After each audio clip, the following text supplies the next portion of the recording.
오늘 우리에게 주시는 말씀은 사사기 15장 18절에서 20절까지 말씀입니다. 삼손이 심히 목이 말라 여호와께 부르짖어 이르되 주께서 종의 손을 통하여 이 큰 구원을 베푸셨사오나 내가 이제 목말라 죽어서 할례받지 못한 자들의 손에 떨어지겠나이다 하니 하나님이 레이에서 한 우묵한 곳을 터뜨리시니 거기서 물이 솟아나오는지라 삼손이 그것을 마시고 정신이 회복되어 소생하니 그러므로 그 샘 이름을 엔하꼬레라 불렀으며 그 샘이 오늘까지 레이에 있더라. 블레셋 사람의 때에 삼손이 이스라엘 사사로 20년 동안 지냈더라. 아멘. 오늘 이 시간은 엔하꼬레라는 제목을 가지고 하나님 말씀을 증거하도록 하겠습니다. 저와 여러분이 함께 사사기서의 말씀을 읽었는데요. 사사기의 뜻은 재판이라고 하는 뜻을 갖고 있습니다. 하나님께서 이 재판이라고 하는 이름의 뜻을 갖고 있는 사사기를 통해서 어떤 방식으로 이끌어가는가를 이제 보시면 이스라엘은 옳고 그름을 잘 판단하지 못하는 죄인들의 전형적인 모습을 갖췄던 사람들입니다. 그렇기 때문에 하나님께서는 자신의 대리인으로서 사사라고 하는 육적으로 영적으로 그들을 이끌 수 있는 지도자를 보내심으로 그들이 함께할 때는 그들이 평안하며 은혜 속에 살며 영광을 돌리는 장면이 나오나 사사가 없을 때는 타락하는 전형적인 죄인들의 모습을 보여줬다는 겁니다. 그래서 우리는 이 사사기를 보면서 영구한 사사에 대해서 관심을 갖고 영구한 사사가 되시는 분이 누구신가? 성경 속에서 우리가 관심을 갖고 찾아보면 그분이 누구시겠습니까? 예수 그리스도를 상징한다는 거예요. 그래서 예수 그리스도의 또 다른 그 호칭이 무엇이냐면 임마누엘이라는 뜻을 함께 하고 계십니다. 임마누엘 하신 주님께서 여러분들과 함께 하실 때에 저와 여러분들은 살 수 있는 존재가 되는 거예요. 이스라엘은 자기 소견에 옳은 대로 행하는 그들의 죄성 때문에 사사들이 있을 때는 평안함으로 함께 했지만 사사들이 부재 시에는 어김없이 그들은 타락하고 자기네 뜻을 따라서 죄악을 일삼으며 하나님의 마음을 아프게 하는 안타까운 모습을 보여줬다는 거예요. 그래서 사사기서를 보게 되면 우리들의 인간의 기본적인 삶의 모습을 보여주는데 우리의 인간의 모습이 어떻습니까? 조금 평안하고 안녕하게 되어지면은 우리의 삶 속에 죄악을 일삼으며 타락하며 하나님의 뜻을 거역하는 모습들이 나타나죠. 그럴 때 하나님께서는 징계라고 하는 도구를 사용하셔서 과거에는 이방 군대의 침략을 허락하심으로 그들이 속국이 되어지고 고통받는 걸 통해 다시금 하나님을 찾으며 하나님과 함께 되는 인생을 가르쳐 준다는 거예요. 마찬가지로 우리의 삶도 고난과 역경을 통해 하나님과 함께 되는 인생인 것을 가르쳐 주십니다. 그래서 저는 여러분들과 제가 고난을 통해서만 다시금 하나님을 기억하고 하나님과 함께하기를 소망하는 자들의 모습이 아니라 늘 임마누엘 하신 주님과 함께 저 영원한 천국을 소망하며 기쁨 속에 살아가는 그런 은혜가 있었으면 좋겠습니다. 그래서 이 사사기를 보게 되면 타락과 구원의 순환사라고 하는 거예요. 우리는 타락할 수밖에 없는 죄인들의 모습을 갖고 있기 때문에 이들이 사사와 함께 할 때 행복하고 그리고 안락한 삶을 살았던 것처럼 여러분들 또한 마찬가지입니다. 그리스도와 함께 할 때만이 진정한 행복을 누리실 수 있다는 거예요. 오늘 주시는 이 말씀을 통해 여러분들과 제가 그리스도와 함께함으로 기쁨과 감사로 나아가는 은혜의 사람들이 되셨으면 좋겠습니다. 그래서 오늘 본문을 보시면 오늘 본문에 어떤 사사가 등장하냐? 삼손이라고 하는 사사가 등장해요. 이 삼손이라고 하는 사사는 여러분들 기억할 때 무엇이 기억납니까? 머리가 길고 힘이 센 사람으로 세상 사람들도 다 아는 사람입니다.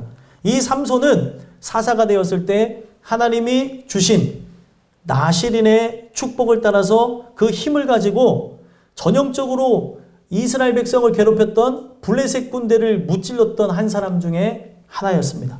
근데 그런 그가 오늘 본문을 보니까 블레셋 군대를 처단하다가 지치는 상황이 나타나게 됐다는 거예요.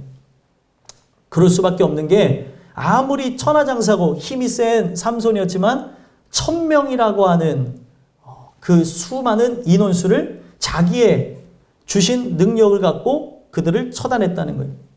그래서 나귀 턱뼈를 가지고 1000명의 사람들을 그가 쳐부수고 죽이는 그런 장면을 보게 되는데, 그러다 보니까 그가 지치게 되어진 거예요. 지치고 상하고 힘이 없게 되는 그런 상황을 마주하게 됩니다. 우리는 이것을 보면서 어떤 걸 생각할 수 있냐면, 우리가 은혜로 살아가는 중에도 충분히 지칠 수 있고 상할 수 있고 절망할 수 있는 존재임을 가르쳐주고 있다는 거예요. 그래서 오늘 저는 이 주시는 말씀을 통해 삼손 사사가 새 힘을 얻었던 것처럼 오늘 여러분들이 새 힘과 새 능력을 하나님의 말씀을 들을 때 공급받으셨으면 좋겠고요.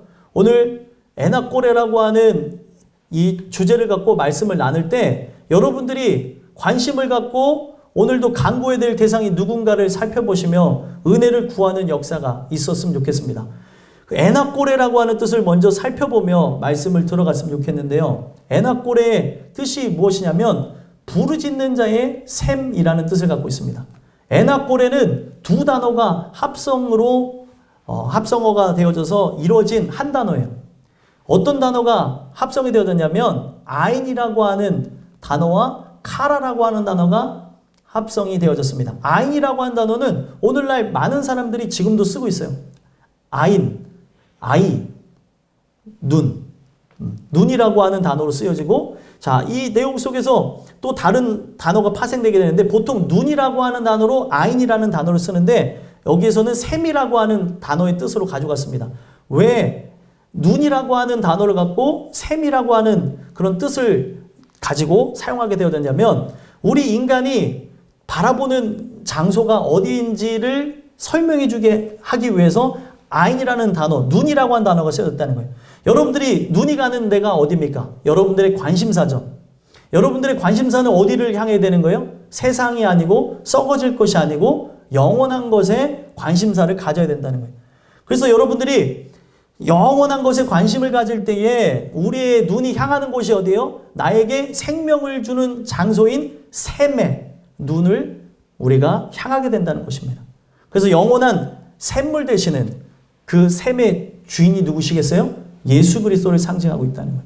그래서 오늘 주시는 이 말씀을 통해 여러분들과 제가 바라보는 눈이 썩어지고 그리고 나약하고 냄새나고 추악한 탐욕을 향해서 우리의 눈이 향하는 것이 아니라 우리의 진짜 더럽고 추악한 본성을 새롭게 바꾸시는 생명을 주시는 장소인 바로 예수 그리스도께 눈을 향하는 은혜가 있었으면 좋겠습니다. 그리고 하나는 카라라는 뜻이 있다고 그랬잖아요. 카라는 그럼 어떤 뜻이 되겠어요? 부르짖다는 뜻을 갖고 있어요. 그래서 부르짖는 자의 샘이 되는 거죠. 그래서 여기 카라라고 하는 그 뜻을 따라서 부르짖는 자를 다시 한 번만 살펴보면 어떻게 부르짖는다는 그런 뜻이 나오냐면 이름을 부르며 부르짖다. 그리고 그것에 파생되어진 그런 의미가 어떻게 해서 나오게 되냐면 가다가 목적을 갖고 가다가 마주친 자의 이름을 부른다는 뜻을 갖고 있어요. 그러면 오늘 여러분들이 하나님을 향해 부르짖는 역사는 어떻게 해서 나오는 거예요? 하나님이 여러분들에게 계획을 먼저 태초전에 세우시고 여러분들의 생각 속에 마음 속에 찾아올 때 나의 삶 속에 갈급하고 공허함을 느낄 때에 그분을 찾게 되어진다는 거예요.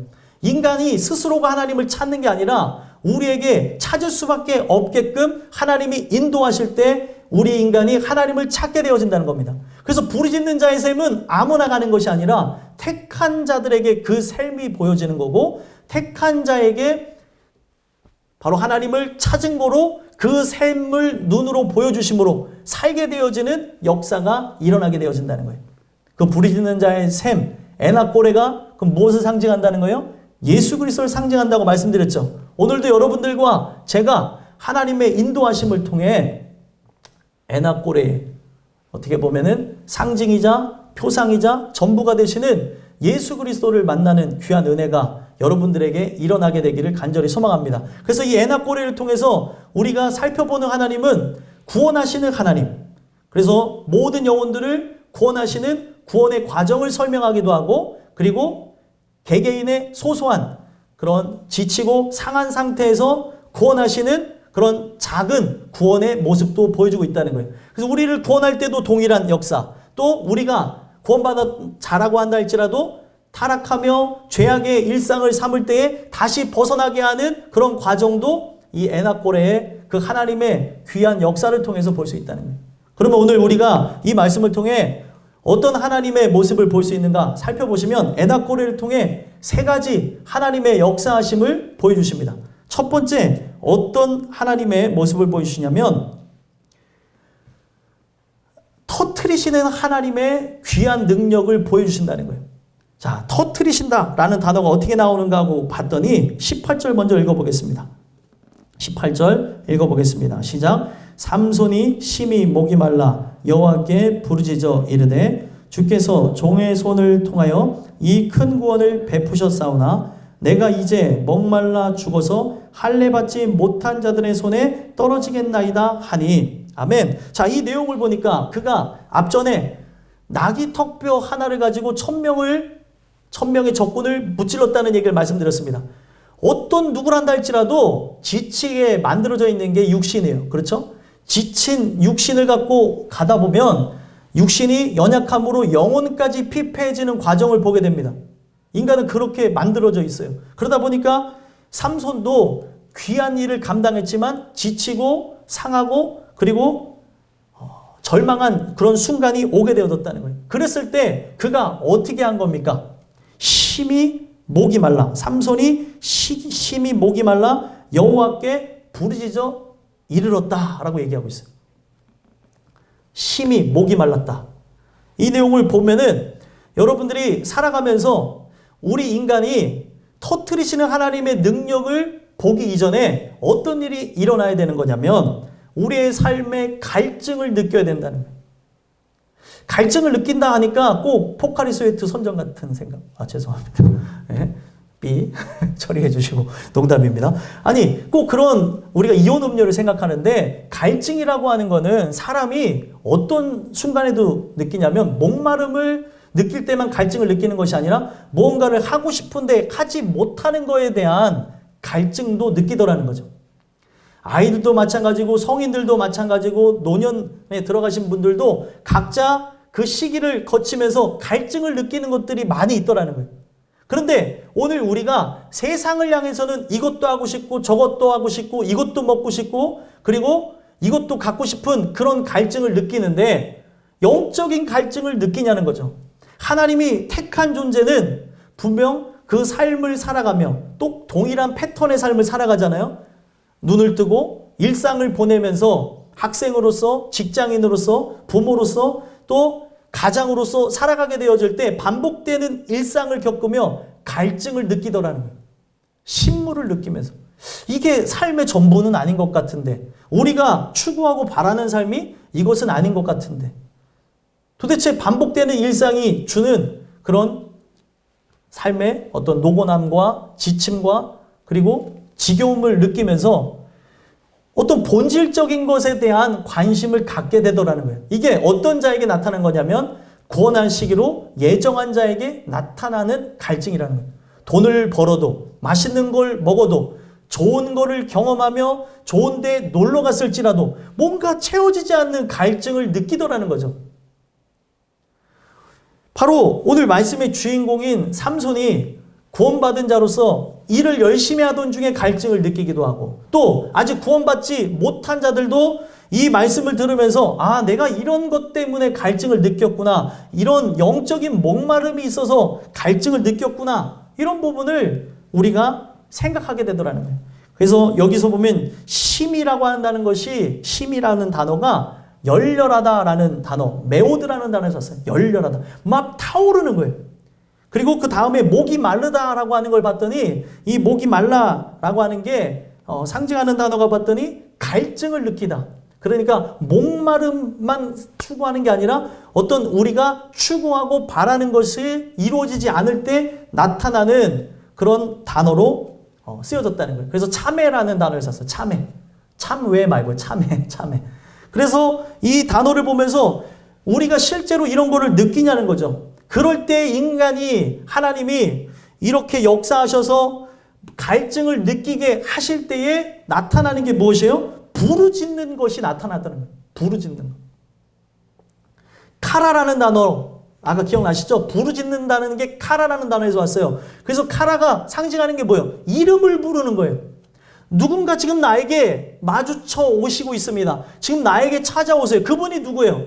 바로 예수 그리스도입니다. 예수 그리스도가 나의 삶에 오시는 것을 눈으로는 못 보지만 삶의 상황, 환경, 형편, 처지를 통해 느끼는 거예요.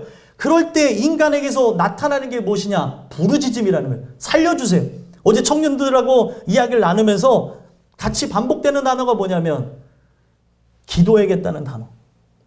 하나님 앞에 기도해야겠다는 단어가 나오더라고요. 그러면 이 기도는 그냥 나의 의지로서 내가 지금 잘 행하며 살아가야 되는데 못했기 때문에 기도를 하겠다는 것이 아니라 갈증을 느끼는 거예요. 더욱 은혜로 살고 싶은 마음, 주님 뜻대로 살고 싶은 그런 마음과 생각을 허락해 주시니까 그 갈증이 생겨나면서 이름을 부르기 시작하는 게 바로 부르짖음이라는 거예요.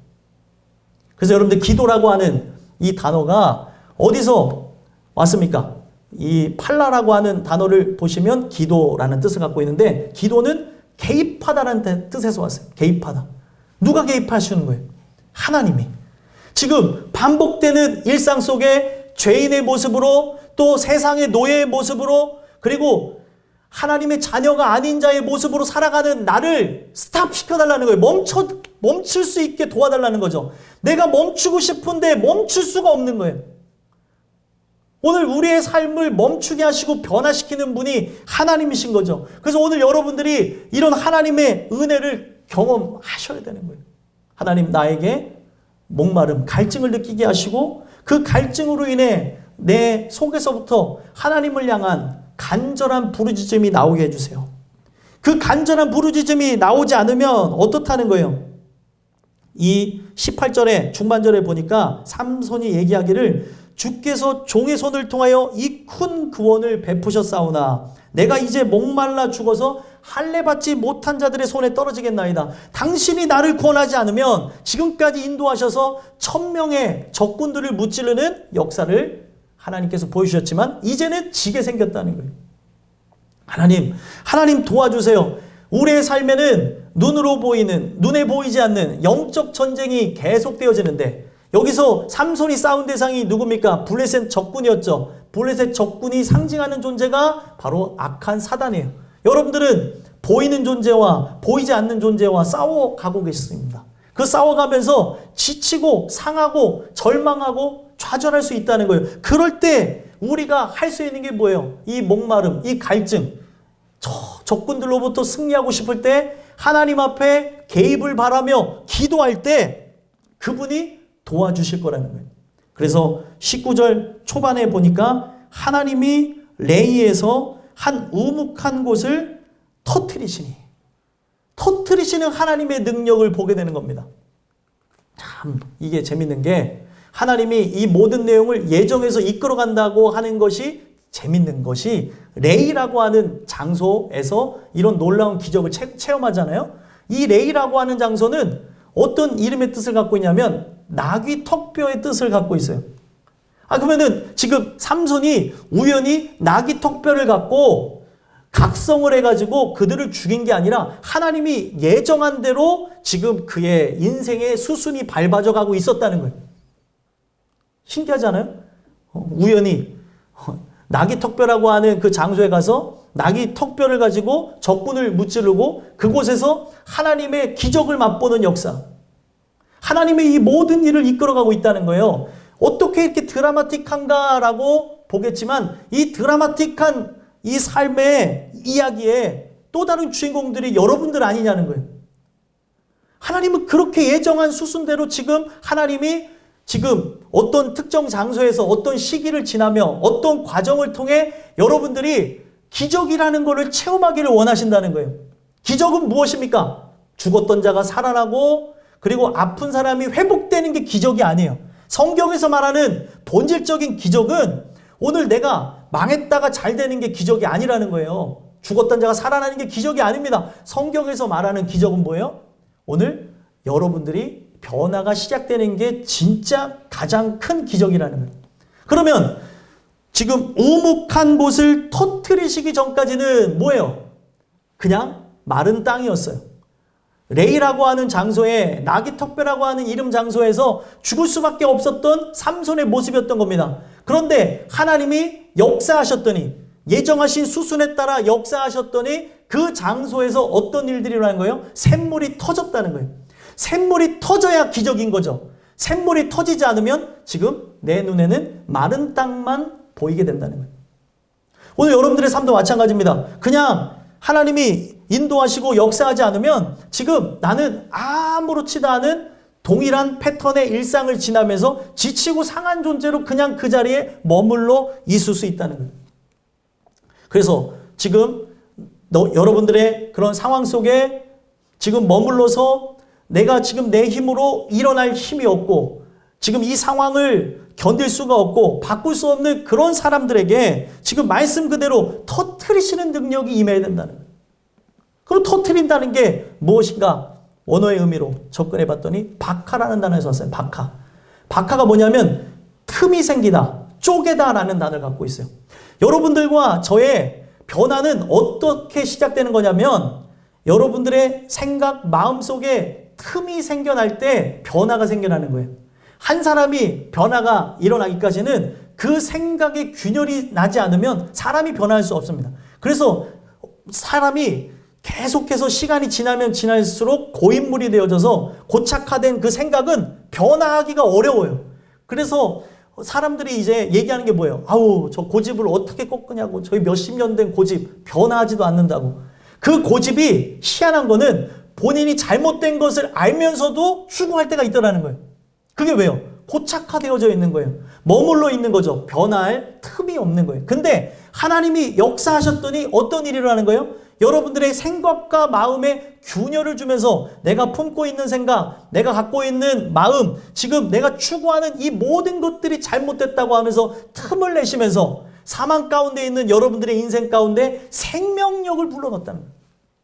이 틈이 왜 중요하냐면 이 틈이 나야 거기 안에 물이 들어오게 되어지므로 지금 죽을 수밖에 없는 여러분들의 삶의 그 장소에서 우리가 빠져나올 수 있게 되어진다는 거예요. 그러면 여러분들이 이러한 기적을 맛보려면 여러분들의 생각의 전환과 그리고 여러분들의 마음의 전환, 즉 가치관의 전환을 여러분들이 원하신다면 우리가 이 말씀을 보며 접근할 수 있는 방도는 딱 한 가지밖에 없어요. 긍휼을 구하는 것밖에 없다는 거예요. 하나님, 터뜨리시는 하나님의 그 은혜가 나에게 오게 하셔서 변화할 수 있게 해주세요. 여기서 이제 졸다가 잘못 들으면 터뜨린다고 하니까 대박 터져야지. 맞아. 이거 잘 들어야 돼요. 그래서 분명히 제가 전에도 설교한 내용이 그게 아닌데 어떤 단어에만 꽂혀갖고 나가서 딴소리 하시는 분들을 봤어요. 터뜨린다고 하는 의미가 세상이 말하는 인간이 막 잘 먹고 잘 사는 흥황하는 게 아니라 여러분들의 내면의 중심에 영혼의 변화가 일어나야 된다는 거예요. 이거는 하나님만이 하실 수 있는 거예요. 인간이 어떤 도덕과 윤리로 돌을 닦는다고 들어갈 수 있는 부분이 아니라는 거죠. 하나님이 오늘날 여러분들이 그의 이름을 부르짖을 때 여러분들의 심령 안에서 터져 나올 때만이 살아나는 역사가 일어나게 된다는 거예요. 소망하기는 오늘 이 주시는 말씀을 통해 터뜨리시는 하나님의 귀한 능력을 여러분들이 체험하며 살아가게 되기를 간절히 소망합니다. 두 번째로는 에나꼬레를 통해 우리가 어떤 하나님을 체험해야 되냐면 솟아나게 하시는 하나님의 은혜를 경험해야 된다는 거예요. 그래서 이어서 보시면 우묵한 곳을 터뜨리시니 거기서 뭐가 나왔대요? 거기서 물이 솟아나오는지라. 물이 솟아나오는 그런 역사를 체험해야 되는 거예요. 이게 왜 중요하냐면 물이 갖고 있는 게 무엇이에요? 생명이죠. 이 생명이 솟아나와서 지금 여러분들이 머물러 있고 그리고 좌절해 있고 그리고 고통받아 하는 그곳에서 나오게 되어져야 된다는 거예요. 솟아나온다는 이 단어의 뜻이 왜 중요한가 찾아봤더니 야차라는 단어에서 왔어요. 야차가 상징하는 게 뭐냐면 어떤 특정 장소에서 나오게 하신다는 거예요. 그래서 이 단어가 제일 많이 나온 장소가 어디겠어요? 출애굽기. 애굽을 나가다 라는 뜻의 출애굽기의 그 단어 속에 가장 많이 나오는 게 그 성경 속에서 제일 많이 나온 게 바로 출애굽기였다는 거예요. 그래서 출애굽기에 보게 되면 그들이 자기가 누구인지조차 모른 채 살아가죠. 그들의 정체성은 언약 백성이었어요. 하나님의 은혜를 따라 살아가며 영광 돌리는 존재인데 살다 보니 좌절하게 되어지고 살다 보니 삶과 타협하면서 어떤 존재가 되어졌어요? 바로 세상의 노예가 되어졌고 사탄의 자식과 같이 살아가게 되는 존재가 되어졌더라는 거예요. 그래서 이제는 자기의 힘으로는 절대 이겨낼 수 없는 상황, 환경, 형편, 처지에 지옥에 빠져서 죽기를 간청하는 그들의 삶 속에 하나님의 언약의 때가 이르러서 누구를 보내셔서 그들을 구원해 나가는 여정을 볼 수 있습니까? 모세를 보내셔가지고 그들을 애굽 땅에서 이끌어가는 이야기가 출애굽기에 나오더라는 거죠. 거기서 애굽을 나가다라는 그 나가다의 그 단어가 바로 솟아나오는지라 야차라는 단어예요. 그러면은 솟아나온다, 나간다는 이 단어가 왜 중요하냐면 오늘 나는 절망의 수렁에 그리고 오늘날 좌절의 상태에 머물러져 있고 그리고 세상과 함께 타협하며 이제는 그런 일상이 자연스럽게 스며들어서 이게 뭐가 잘못되어졌고 뭐가 잘못된지도 모르는 그 상태에서 생명력이 들어와서 나가게 한다는 거예요. 물이 얼마나 강력한지 아시죠? 물은 틈이 있으면 그 균열이 있는 그 틈을 타고 물이 들어오기 시작하면은 어떤 일이 일어납니까? 예를 들어 댐을 예상하며 우리가 생각해 보면 댐에 작은 구멍이 났어요. 그 다음에 어떻게 될 것 같아요? 그 구멍을 우습게 생각하고 여기 구멍이 나서 실방구가 나가지고 물이 새네? 이러고 가면은 다음날 되면 댐이 무너져 있을 거라는 거예요. 물이 그런 힘을 갖고 있는 거예요. 틈을 타고 들어가는 생명이 있기 때문에 그런 것이 있는데 오늘 여러분들의 심령 속에 하나님의 역사하심을 통해 틈이 생겨나게 되었다면 그 틈 속에서 무엇이 이제 터져나와야 되는 거예요? 바로 물이, 바로 생명이 바로 솟아나와야 되는 거죠. 그럴 때에 오늘 머물러 있고 그리고 지쳐있는 여러분들의 삶 속에서 물이 확 그 강한 힘과 함께 어떤 특정 장소로 흘러나갈 때 위에서 아래로 흐르고 또 밑에서 위로 솟구쳐 오를 때에 그 목적을 갖고 움직이시는 하나님의 뜻을 따라서 그 장소에서 나가게 하시더라는 거죠. 오늘 여러분들이 2021년을 마주하며 새 힘과 새 능력 속에 비상하기를 바랬으나 또다시 2020년과 같이 그 자리에 머물러 있는 내 모습을 보게 될 때가 있다는 거예요. 사람은 쉽게 안 변합니다. 결단하고 새 맞이해서 떠오르는 해를 보고 우리 한번 해보자, 하자, 화이팅, 해보자. 그 다음날 진탕 늦잠 자고 삶의 패턴이 깨지고 하는 게 인간인 거예요. 물론 잘 하시는 분들도 있겠지만 사람이 자기 스스로가 육적인 부분에 노력해서 바꿀 수 있는 부분이 있다 하더라도 영적인 나의 기질과 그리고 내가 추구하는 거는 바뀌지 않더라는 거죠. 오늘 여러분들이 하나님 주시는 그 은혜 속에 나갈 때 영육 간의 강건함을 우리가 누리면서 변화할 수 있다는 거예요.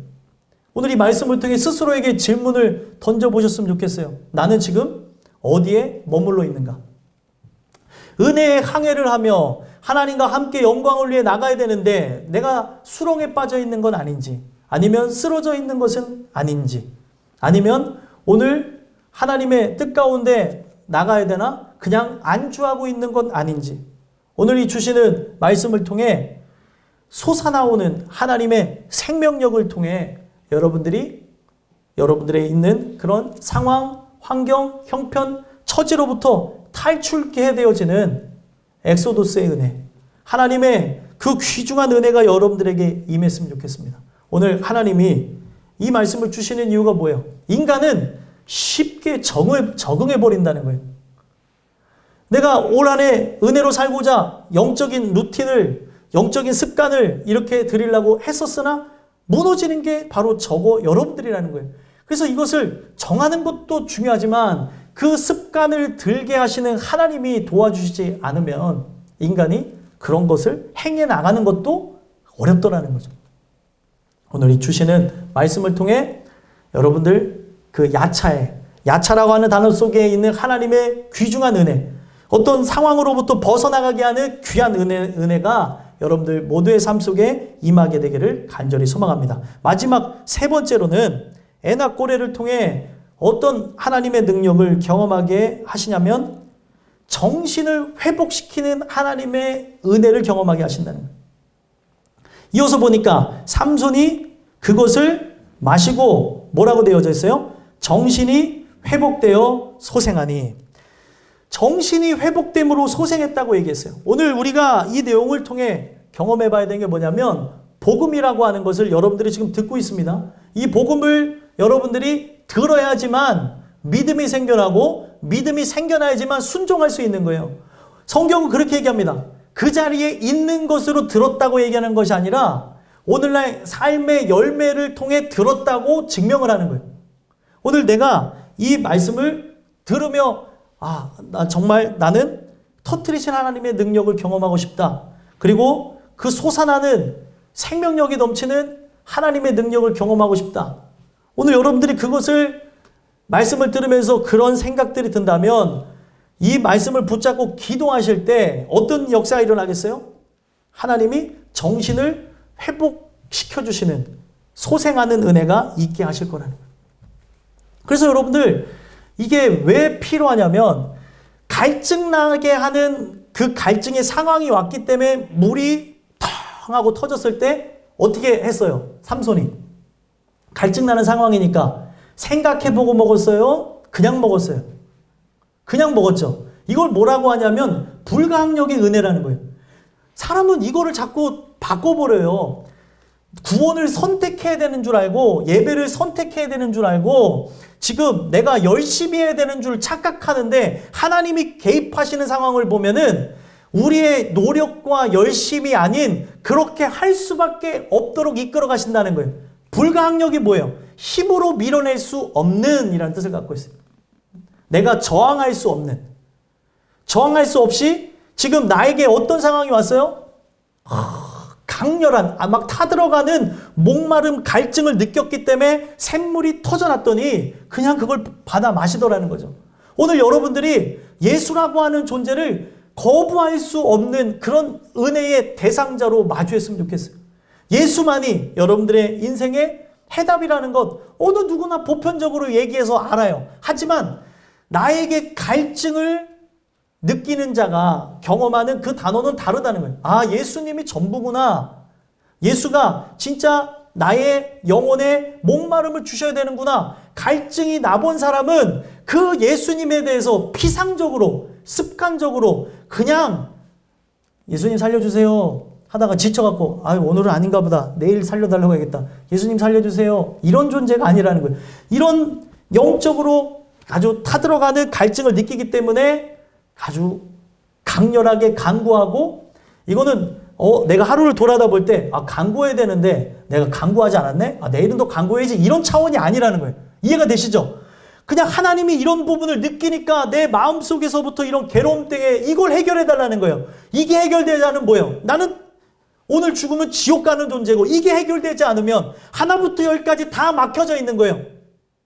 먹을 때도 마실 때에도 입을 때에도 길을 갈 때에도 누웠을 때에도 여러분들이 어떤 일을 하든지 간에 지금 막혀있는 상태라는 거예요. 그러나 복의 근원 되시는 그분과 함께 한다면 뭐예요? 나가도 복을 받고 들어와도 복을 받고 누워있을 때든지 일어났을 때든지 이것을 강론하며 하나님의 뜻을 위해 살아가더라는 거예요. 오늘날 이렇게 중요한 이런 부분들을 사람들이 예수로 접근하며 가지 않고 그냥 어떻게 얘기해요? 나가도 복을 받고 들어가도 복을 받고 넘어져도 복을 받고 뒤로 깨져도 복을 받고 이런 안타까운 현실을 우리 맞이하고 있다는 거예요. 오늘 우리가 지금 이 말씀을 들으면서 여러분들이 관심 가져야 되는 게 뭐예요? 예수라고 하는 분만이 진짜 나의 영혼의 어떤 본질적이고 가치 있고 의미 있는 것을 향해 나가게 하는 거구나. 그것을 알 수 있다는 거예요. 그래서 여러분들이 불가항력의 은혜를 통해 지금 샘물이 터져나서 지금 이 샘물이 막 콸콸콸 흘러요. 이 흐르는 이 샘물 대신에 그리스도를 말씀을 통해 여러분들이 예배를 통해 또 여러분들 지금 이것을 들은 다음에 부족하다고 느끼면 보충할 수 있는 유튜브를 통해 들을 수 있도록 열어놨어요. 이것을 여러분들이 받아 들으심으로 받아 먹음으로 사는 역사가 일어났으면 좋겠어요. 지금 여기 있는 인원들만이라도 매주간 선포되는 말씀을 다시 한 번만 복습해 본다면, 다시 한 번만 들어본다면 한 주간에 이 말씀이 지속되어지며 힘이 되어질 수 있더라는 거죠. 그렇지 않겠습니까? 근데 만약에 박 목사님이 이렇게 작업해서 올렸어요. 그리스도인 TV에 올렸어요. 그냥 우리가 보고 지금 바쁜 일상 속에 넘어가더라는 거예요. 시간을 내서 제일 가치 있고 의미 있는 이런 것을 할 수 있는 갈급함을 느꼈으면 좋겠습니다. 갈급함을 느끼면 마시겠죠. 갈급함을 느끼지 못하기 때문에 샘물이 터져서 흘러나는데도 마시지 못하더라는 거예요. 그래서 여러분들 이것을 우리가 지금 터져난 이 샘물을 마심으로 어떤 일이 역사가 일어나야 되는 거예요? 정신이 회복되는 일이 일어난다는 거예요. 여기서 말하는 정신이 히브리어로 보니까 루아흐라고 합니다. 루아흐가 정신이라는 뜻도 있지만 영이라고 하는 뜻을 갖고 있어요. 오늘 여러분들이 어떤 정신적인 영역만 회복되는 게 중요한 게 아니에요. 어떤 근본이 변화되지 않으면 정신은 늘 흐려지게 되어져 있는 거예요. 혼의 영역을 정신의 영역이라고 합니다. 근데 영으로부터 혼으로부터 육으로 가는 거예요. 인간은. 근데 영이 오염되어졌으면 정신은 항상 오염되기 마련이고, 정신이 오염되어졌으니까 육은 죄악으로 나갈 수밖에 없는 거예요. 그래서 이 말씀을 통해 여러분들이 영적으로든 육적으로든 회복될 수 있는 근본이 바뀌어져야 되는 겁니다. 주시는 이 말씀을 통해 하나님이 주시는 그 샘물을 받아 마심으로 정신이 변화하고 영혼이 변화되어지는 그런 정화의 그 시간이 여러분들에게 나타났으면 좋겠습니다. 그래서 회복된다는 이 단어도 아주 의미 있게 적어놨어요. 슈브라는 단어 속에 이 의미를 갖고 가는데, 슈브가 뭐냐면 다시 원점으로 돌아간다는 뜻을 갖고 있어요. 그러면은 죄인에서 죄인으로 돌아간다? 이게 아니에요. 내가 지금 태어날 때는 죄인의 모습을 갖고 태어났죠. 부패한 전형의 모습을 갖고 있지만 하나님이 여러분들을 예정했을 때는 여러분들을 구원하기로 작정했어요. 그러면 내가 돌아가는 원형은 죄의 원형이 아니라 하나님이 작정하셨던 구원하시기로 생각해서 구원했다고 하는 그 완성의 순간까지, 그러니까 바로 하나님의 자녀로 돌아가게 한다는 걸 상징하고 있다는 겁니다. 그래서 저는 여기서 회복된다는 이 단어를 갖고도 어떤 목사님하고 이렇게 얘기하면서 함께 얘기했던 적이 있는데, 회복을 얘기할 때는 우리가 부패하기 이전, 그러니까 부패하기 이전으로 돌아가 부패할 만한 가능성이 있는 에덴 동산으로 돌아간다는 의미가 아니라 하나님이 나를 하나님의 형상의 원형으로 회복한다는 거예요. 원형은 뭐예요? 형태가 변질되지 않은 본래의 모습을 원형이라고 합니다. 오늘 나라고 하는 존재를 하나님은 죄인의 상태인 나를 보시면서도 하나님은 시공간을 초월하신 분이기 때문에 원형의 상태, 죄인인 나를 볼 때 나를 죄인으로 부르시는 게 아니라 나를 완전한 자녀로서 부르시는 하나님의 귀한 은혜를 본다는 거예요. 하나님과 나의 시각은 완전히 다르다는 거죠. 그래서 내가 언제로 돌아가는 거예요? 힘이 없었으나 힘이 있는 상태, 죽었었으나 살아있는 상태로 돌아가더라는 거예요. 그래서 우리가 회복된다는 게 그런 돌아가다는 의미, 본래의 원형으로 돌아간다는 중요한 의미를 가지면서 다음 소생하게 된다는 이 단어를 보시면, 소생은 뭐 어떤 의미를 갖고 있어요? 소생은 죽었다가 살아나는 의미를 갖고 있습니다. 그래서 이 단어는 하야라는 단어에서 왔는데, 이 하야가 상징하고 있는 게 뭐예요? 내가 살아남으로 하나님이 살아계심이 증명되는 거예요. 이 하야라고 하는 단어를 통해서 하나님이 말씀하시고 이루시는, 존재하시는 하나님이다라는 것을 출애굽기에 많은 사람들에게 보여줍니다. 먼저 모세에게 보여주시고, 모세를 통해 누구에게 보여줘요? 애굽 사람과 이스라엘 사람들에게 보여줘요. 하나님이 누군지를 몰랐어요. 근데 그 하나님은 눈에 보이진 않지만 존재하신다고 하는 것을 누구를 통해 보여줬습니까? 모세를 통해서 보여주시더라는 거예요. 그러면 오늘 여러분들이 죽은 존재로 살았었으나 이 말씀을 들으면서 살아나는 걸 통해 누가 살아계심이 증명되어진다는 거예요? 하나님이 살아계심이 증명되는 거예요. 상엽이가 변화하는 걸 통해 친구들이 제가 상엽이를 보니까 하나님이 살아계시는구나. 상엽이를 보니까 하나님이란 분이 존재하는구나. 예전에는 하나님의 사람으로 살지 않았었으나 그리스도인의 형태가 없었으나 그리스도인이 되어지는 우리 상원이가 신앙생활을 하게 될 줄 어떻게 알았겠냐는 거예요. 가족들이 보면서 놀라는 거예요. 어머, 저거 어떻게 했냐. 지금 예수 귀신 들려갖고 저거 어떻게 하나. 이런 수준으로 됐을 수도 있다는 거죠. 그죠? 거의 뭐 반 비슷하죠? 근데 제가 이런 얘기를 드리는 게 사람이 이 변화하는 걸 통해 사람들은 그걸 보면서 아유, 저 안타깝다. 잘못된 거 아닌가? 라고 하면서 처음에는 손가락질할 수 있지만 그 변화를 보며 생각을 하기 시작하더라는 거예요. 사람들이. 저렇게 변한 걸 보니까 진짜 어떤 보이지 않는 존재가 살아있구나. 그 존재가 있기 때문에 내 아들, 딸들이 변화하고 하나님의 백성으로 나아가는 거구나. 이런 부분을 보게 된다는 거죠. 오늘 우리가 이 내용 속에서 살펴봐야 되는 게 뭐냐면 하나님이 소생한다고 하는 이 단어 속에 하나님은 여러분들이 살았으나 죽은 존재로 살기를 원하는 것이 아니라 살아있는 존재가 되는 걸 통해 하나님의 살아계심을 경험하게 하기를 원하신다는 거예요. 그래서 여러분들 보게 되면 사무엘이 하나님을 만나는 과정을 보게 되면 그는 늘 들었던 역사 속에만 계셨던 하나님을 바로 거기에 보게 되면 회막에서 자고 있었던 사무엘을 부르시는 그 하나님의 음성을 들으며 역사 속에만 존재하셨던 그분이 살아계신 하나님으로 그에게 찾아오는 걸 경험하더라는 거예요. 그래서 그때 이후로는 그가 전하는 말이 하나도 땅에 떨어지지 않았다고 얘기합니다. 오늘 여러분들에게 나타나야 되는 게 이와 같은 현상이에요. 역사 속에만 존재하는, 성경 속에만 존재하는 하나님이 아니라 살아계신 하나님으로 여러분들의 이름을 부르며 찾아오는 그런 역사를 여러분들이 경험하게 되어질 때 오늘 여러분들이 소생하게 된다는 거예요. 이 샘을 마셔라. 그래서 예수님이 지금 구약에서는 이 부분을 상징적으로 얘기했지만 신약에서는 직접적으로 이야기한 게 뭐예요? 내가 주는 이 물을 받아 마시라는 거죠. 이 물을 받아 마시면 어떻게 된다는 거예요?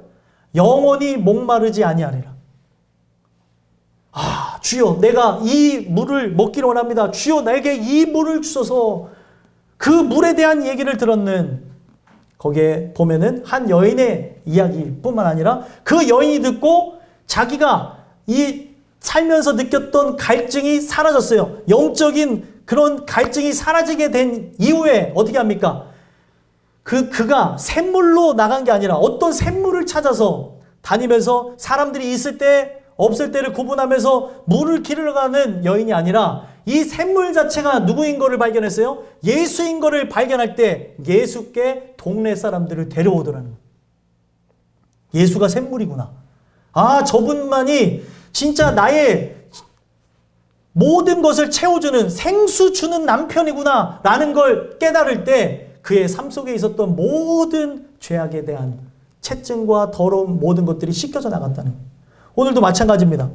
여러분들이 이 말씀을 들으면서 예수만이 진짜 부르짖는 자의 샘, 그 샘의 주인이라는 것을 여러분들이 기억한다면, 여러분들이 부르짖는 자로서 하나님의 역사하심 속에 나간다면 이 샘을 오늘도 여기에다가 놓으셔서 먹을 수 있게 하셨다는 거예요. 그 샘이 터져서 끝난 게 아니라 그 샘이 결국에 어떻게 되는 거예요? 우물이 되어서 사람들이 그 장소만 알면은 와서 먹을 수 있도록 되어졌다는 거예요. 그래서 성경에 그 19절 여기 하반절을 보니까 그러므로 그 샘 이름을 에낙고레라 불렀으며 그 샘이 오늘까지 레이에 있더라. 실제로 존재하게 된 샘물이 됐어요. 이 이야기를 통해 누구 얘기를 하고 있다고요? 예수 그리스도. 예수 그리스도는 오늘날도 존재하는 분으로서 찾는 이가 마시게 되어지는 영원한 샘물로 역사하고 계십니다.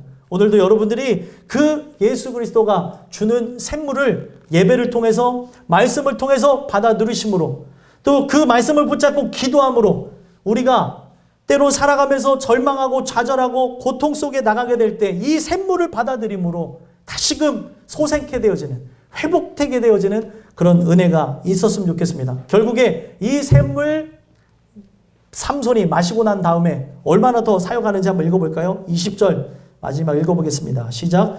블레셋 사람의 때에 삼손이 이스라엘의 사사로 20년 동안 지냈더라. 아멘. 그 위기 속에 바로 그리스도의 어떻게 보면 상징이 되어지는 그 에나꼬레의 샘물을 그가 기적적으로 체험하고 난 이후에 20년 동안 사사로 지내게 되어지는 그런 역사의 주인공이 되어졌다는 거예요. 오늘도 마찬가지입니다. 여러분들이 진짜 위기 속에 또 절망 속에 고통 속에 예수 그리스도라고 하는 분을 여러분들이 만나심으로 여러분들을 통해서 아직까지 옳고 그름을 판단하지 못하고 지금 자기 소견에 옳은 대로 살아가는 수많은 이들에게 사사의 역할을 감당해주는 여러분들이 되셨으면 좋겠어요. 사사는 영적으로 육적으로 옳은 길을 인도해주는 지도자였습니다. 오늘 그런 지도자를 바로 찾으시면서 하나님이 이 말씀을 통해 저를 부르시고 여러분들을 부르시고 있다는 거예요. 그 말씀의 주인공이 여러분들이 되셔서 여러분 통해 가족들이 구원을 얻고 친지와 주변에 있는 많은 영혼들이 구원을 얻게 되어지는 그런 역사가 여러분들 모두에게 나타날 수 있게 되기를 간절히 소망합니다. 기도하겠습니다.